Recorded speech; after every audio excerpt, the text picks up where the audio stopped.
गुणज और उनके क्या क्या गुण होते हैं उसके बारे में समझाएंगे। तो सबसे पहले है गुणनखंड क्या चीज होती है। तो बच्चों गुणनखंड वो होते हैं जो किसी संख्या को पूरा पूरा विभाजित कर देते, काट देती हैं। फॉर एन एग्जाम्पल अगर हम 6 के गुणनखंड की बात कर रहे हैं अभी, तो 6 के गुणनखंड क्या होंगे। अब आप मुझे बताइए कि वो कौन कौन सी संख्या है जिसके पहाड़े में 6 आता है। तो हम देखेंगे एक तो सभी संख्याओं का गुणनखंड एक जरूर होता है, क्योंकि एक के पहाड़े में सभी संख्याएं आती हैं। तो एक पहला गुणनखंड तो एक होगा ही होगा। उसके बाद 2 का पहाड़े में 6 कट जाएगा, 2 तिया 6, तो 2 के पहाड़े में 6 आता है तो हम 2 लिखेंगे। और कौन सी संख्या जिसके पहाड़े में 6 आता है, 3 के पहाड़े में 3 दूनी 6, तो यहाँ हम 3 लिखेंगे। और उसके बाद सीधा 6 के पहाड़े में 6 आता है, 6 एका 6, तो 6 के जो गुणनखंड है वो हो गया 1 2 3 और 6, यानी 4 गुणनखंड है। एक और एग्जांपल हम ले लेते हैं, जैसे मान लीजिए 15, दूसरी संख्या ले ली हमने, तो इसके गुणनखंड क्या क्या होंगे। तो वो संख्याएं जो 15 को पूरा पूरा विभाजित कर देती हैं। जैसे सबसे पहला गुणनखंड तो इसका 1 रहेगा, और उसके बाद कौन सी संख्या के पहाड़े में 15 आ रहा है, 3 पंजे 15, तो हम 3 का पहाड़ा लेंगे। उसके बाद 4 के पहाड़े में 15 नहीं आता तो छोड़ देंगे। 5 के पहाड़े में 15 आता है, 5 तिया 15, तो 5 लिखेंगे। उसके बाद 15 न 6 के पहाड़े में आएगा, न 7 के में, न 8 के में, न 9 के में, न 10 के में, सीधा वो अपने पहाड़े में आएगा 15 एका 15, तो यहाँ हम 15 लिखेंगे। तो 15 के गुणनखंड हो गए 1 3 5 और 15। तो हमें ये बात ध्यान रखनी है कि कोई भी संख्या हो, एक तो एक उसका गुणनखंड होगा ही होगा, और एक वो संख्या स्वयं अपना गुणनखंड होगी ही होगी। तो इससे हमें पता चलता है कि भाज्य और अभाज्य संख्याएं कौन कौन सी हैं। तो वह संख्याएं जिनके केवल 2 ही गुणनखंड होते हैं, एक तो एक और एक स्वयं वही संख्या, तो वो संख्याएं अभाज्य संख्याएं होंगी। और भाज्य संख्याएं क्या होंगी, जिनके 2 से ज्यादा गुणनखंड होते हैं वो संख्याएं भाज्य होती हैं। तो अभाज्य संख्याएं कौन कौन सी आ जाएंगी, अभाज्य संख्याएं, अभाज्य संख्याएं आएंगी। अब एक तो ध्यान रखिएगा सबसे छोटी अभाज्य संख्या 2 होती है, तो हम लिखेंगे 2।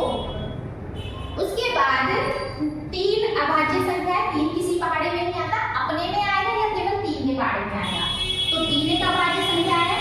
4, क्योंकि 4 2 के पहाड़े से कट जाती है तो वो भाज्य संख्या में आएगी, यहाँ लिख लेते हैं हम भाज्य संख्याएं। तो भाज्य संख्याएं क्या होती हैं, जो किसी और पहाड़े से कट जाती हैं, और अभाज्य संख्याएं वो किसी भी पहाड़े से नहीं कटती, किसी और के, केवल अपने पहाड़े से ही कटेंगी। तो भाज्य संख्या में 4 आ गया।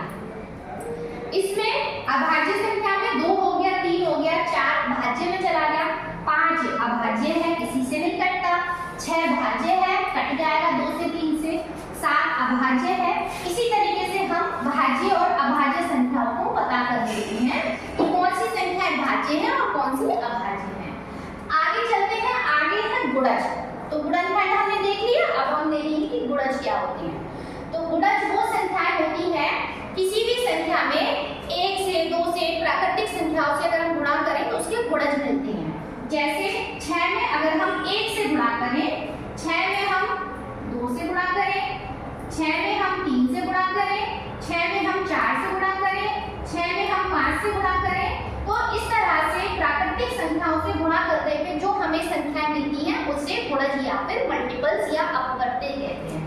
जैसे 6 में 1 से गुणा करें 6 एकम 6, 6 में 2 से गुणा करें 6 दूनी 12, 6 में 3 से गुणा की 6 तिया 18, 6 में 4 से गुणा करें 6 चौक 24, और 6 में 5 से गुणा करें 6 पंजे 30। इसी हिसाब से हम और भी गुणा करके बहुत सारे गुणज निकाल सकते हैं।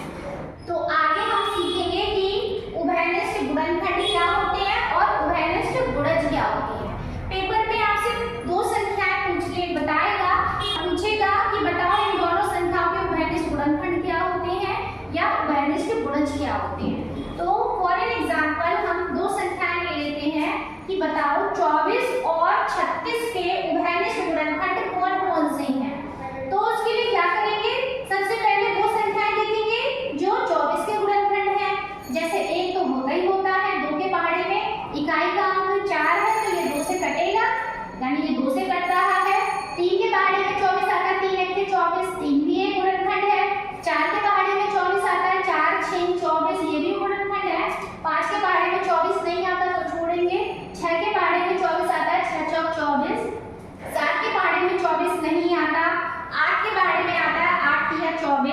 उसके बाद 9 के पहाड़े में 24 नहीं आता, 10 के पहाड़े में 24 नहीं आता, 11 के पहाड़े में 24 नहीं आता, 12 में 24 आएगा और उसके बाद सीधा 24 के पहाड़े में 24 आएगा। अब अगली संख्या देखते हैं 36। तो ये हमारे 24 के गुणनखंड हो गए। अब अगली संख्या देखते हैं 36। तो 1 के पहाड़े में तो 36 आएगा ही, 2 में 36 का इकाई का अंक 6 है, यानी 2 से कट रहा है ये संख्या, तो 2 इसका एक गुणनखंड है। 3 में इसके अंकों को जोड़ेंगे, 3 और 6 हो गया 9, यानी ये संख्या 9 कट रहा है 36 से, यानी कि संख्या भी 3 से कटेगी, तो ये 3 भी एक गुणनखंड हो गया। उसके बाद 4 3 36, 5 में नहीं आएगा, 6 के पहाड़े में 36 आएगा, 6 6 36, 7 के में 36 नहीं आएगा, 8 के में 36 नहीं आ रहा है और 9 में 36 आ रहा है, 9 चौक 36, तो 9 लिखेंगे। उसके बाद 10 में 36 नहीं आता, 11 में नहीं आता, 12 दिया 36 होता है तो 12 लिखेंगे। फिर 13 में नहीं आएगा, 14 में नहीं आएगा, 15 में नहीं आएगा, 16 में नहीं आएगा, सीधा आएगा वो 18 के पहाड़े में, 18 का 18 दूनी 36, और उसके बाद वो संख्या सीधा 36 के पहाड़े में आएगी। तो अब हमें देखना है कि वो कौन कौन सी संख्या है जो इसके भी गुणनखंड है और इसके भी गुणनखंड है। तो हम देख रहे हैं 1 यहाँ पे भी है, यहाँ पे भी है, 2 यहाँ पे भी है, यहाँ पे भी है, 3 यहाँ पे भी है, यहाँ पे भी है, 4 यहाँ पे भी है, यहाँ पे भी है, उसके बाद 6 यहाँ पे भी है, यहाँ पे भी है, उसके बाद 12 यहाँ पे भी है और यहाँ पे भी है। तो ये इनके उभयनिष्ठ गुणनखंड हुए। तो अब अगर हमारा जो आंसर होगा उभयनिष्ठ गुणनखंड वो होंगे 1 2 3 4 6 और 12, ये हमारे उभयनिष्ठ गुणनखंड हुए। आगे हम देख रहे हैं बच्चों कि उभयनिष्ठ गुणज क्या होते हैं। उभयनिष्ठ गुणज मैंने आपको समझाया है कि वे संख्याएं जिनको 1 से 2 से 3 से गुणा करें और जो हमें मिलती हैं वो गुणज होते हैं। तो 3 के गुणज देखेंगे, 3 एकम 3, 3 दूनी 6, 3 तिया 9, 3 चौक 12, 3 पंजे 15, 3 छीन 18, 3 सत्ते 21, 3 अट्ठे 24, 3 दिन 27 और इस तरह से ये क्रम चलता रहेगा। 4 के गुणज देखते हैं। 4 के गुणज है 4 एकम 4, 4 दूनी 8, 4 तिया 12, 4 चौक 16, 4 पंजे 20, 4 छीन 24, 4 सत्ते 28, 4 अट्ठे 32 और ये क्रम चलता रहेगा। तो वो संख्याएं देखिए जो इसके भी गुणज है और इसके भी गुणज है। तो देखिए सबसे पहले 12 में हमें मिला है जो 3 का भी गुणज है और वो 4 का भी गुणज है। इसी तरीके से आगे हम देखें तो 24 3 का भी गुणज है और 4 का भी गुणज है। तो इसके जो उभयनिष्ठ गुणज हुए शुरुआत के 2 वो मिले हमें 12 और 24। बच्चों आगे इसमें देखते हैं, आगे है विभाज्यता की जांच करना। तो विभाज्यता की जांच कैसे करते हैं, बिना भाग दिए हमें कैसे पता चले कि कौन सी संख्या किसी संख्या से विभाजित है या नहीं है। तो उसके लिए बहुत ही सरल नियम है, बस आपको ये याद रखनी है। तो 2 से विभाज्यता की बात चल रही है, तो वो सभी संख्याएं जिसका इकाई का अंक 0 2 4 6 8 हो, यानी कि वो संख्या का इकाई का अंक अगर 2 से कट रहा है तो पूरी संख्या 2 से विभाजित होगी। तो यहाँ पे 14 में इकाई का अंक 4 है, 22 में इकाई का अंक 2 है, 36 में इकाई का अंक 6 है, 48 में इकाई का अंक 8 है, 50 में इकाई का अंक 0 है। तो ये सभी संख्याएं 2 से विभाजित होंगी। अगला है 3 से विभाज्यता। तो कोई भी संख्या जिसके अंकों का योगफल अगर 3 से कट रहा है तो वो पूरी संख्या 3 से कटेगी। जैसे एग्जांपल है 105। 105 में इसके अंक हो गया 1 0 और 5, इसको हम जोड़ें तो मिलेगा हमें 6। क्या 6 कटता है 3 से? हाँ 6 कट जाता है। अब क्योंकि 6 कटता है तो ये संख्या भी 3 से कटेगी। तो हमें अंकों को जोड़ लेना है और अगर योगफल कट रहा है अंकों का तो संख्या भी 3 से कटेगी। आगे है 4 से विभाज्यता। तो 4 से विभाज्यता के लिए हमें ध्यान रखना है कोई भी संख्या जिसका इकाई और दहाई जो 2 अंक हैं, इकाई और दहाई का अंक अगर मिलाकर 4 से कट रहा है तो संख्या भी 4 से कटेगी। या फिर उसका इकाई और दहाई के अंक पे 2 जीरो, जैसे कोई संख्या ले ली 432 या फिर 800। तो यहाँ पे देखो ये 32 कटता है 4 से, 4 अट्ठे 32, क्योंकि ये इकाई और दहाई कटता है तो संख्या भी 4 से कटेगी। उसके बाद यहाँ पे हमें 2 जीरो मिला है, तो 2 जीरो अगर है तो ये संख्या भी 4 से कटेगी, ये ध्यान रखिएगा। अगला है 5 से विभाज्यता। तो कोई भी वे सभी संख्याएं जिसका इकाई का अंक या तो 0 हो या फिर 5 हो, जैसे 865। तो 865 में इकाई का अंक 5 है तो ये संख्या भी 5 से कटेगी। या फिर हम ले लें 970, इसमें इकाई का अंक 0 है तो ये संख्या भी 5 से कट जाएगी। तो हमें ध्यान रखना है कि सभी संख्याएं जिसका इकाई का अंक या तो 0 हो या 5 हो वो संख्या 5 से कटती है। अगला दे रखा है 6 से विभाज्यता। तो वे सभी संख्याएं जो 2 और 3 के पहाड़े से कटती हैं वो 6 से भी कटेंगी। तो हम देख लेते हैं एक संख्या 126। इस संख्या में इकाई का अंक 6 है तो ये 2 से कट रही है क्योंकि 2 दिया 6 होता है। इस संख्या के अंकों का योगफल कितना है, इसमें जोड़ो 1 और 2 3, 3 और 6 कितने हो गए 9, तो ये संख्या 3 से भी कट रही है। तो वे संख्याएं जो 2 और 3 से कटती है वो 6 से जरूर कटेंगी। तो ये संख्या 2 से भी कट रही है और 3 से भी कटती है, यानी ये संख्या 126 जो है ये 6 से भी पूरी तरह कट जाएगी।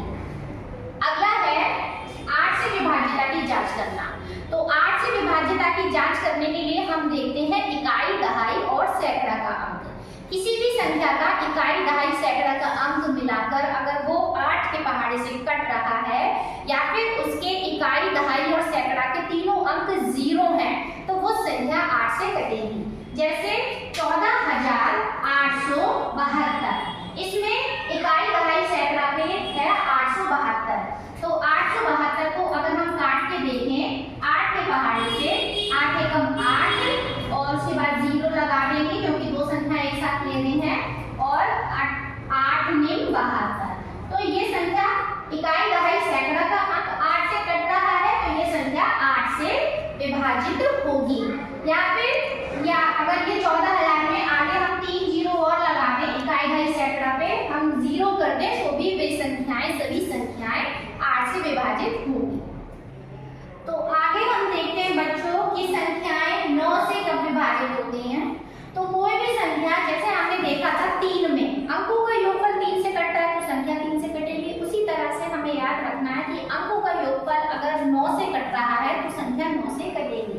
जैसे 4104 में इसके अंकों का योगफल हम देखें 4, 1, 0 और 4। इसको अगर हम जोड़ दें तो हमें मिलेगा 9 जो कि 9 से कट जाता है। तो क्योंकि इसके अंकों का योगफल 9 से कट रहा है इसलिए ये संख्या 9 से कटेगी। अगला है 10 से विभाज्यता। वो कौन कौन सी संख्याएं जो 10 से कटती हैं, ये भी बहुत सरल है। हमें देखना है केवल इकाई का अंक। इकाई का अंक अगर 0 है तो वो संख्या 10 से कटेगी फॉर श्योर। जैसे 84,560 ये संख्या, इसमें इकाई का अंक 0 है तो ये संख्या 10 से कटेगी। आगे है 11 से विभाज्यता। इसके लिए हमें उन अंकों को देखना है संख्या के जो सम स्थान और विषम स्थान पर है। उनके अंकों का जोड़ अगर हम करें और देखें कि सम स्थान पे आए हुए अंकों का योगफल अगर विषम स्थान पे आए हुए अंकों के योगफल के बराबर है तो संख्या 11 से कटती है। जैसे ये एग्जांपल ले लेते हैं 14,641। बिना 11 से काटे हम कैसे बताएं कि क्या ये संख्या 11 से कट रही है या नहीं कट रही है। तो हम इसके जो स्थान है, जैसे पहला स्थान, तीसरा स्थान, पांचवा स्थान, ये विषम स्थान है तो इन्हें जोड़ेंगे।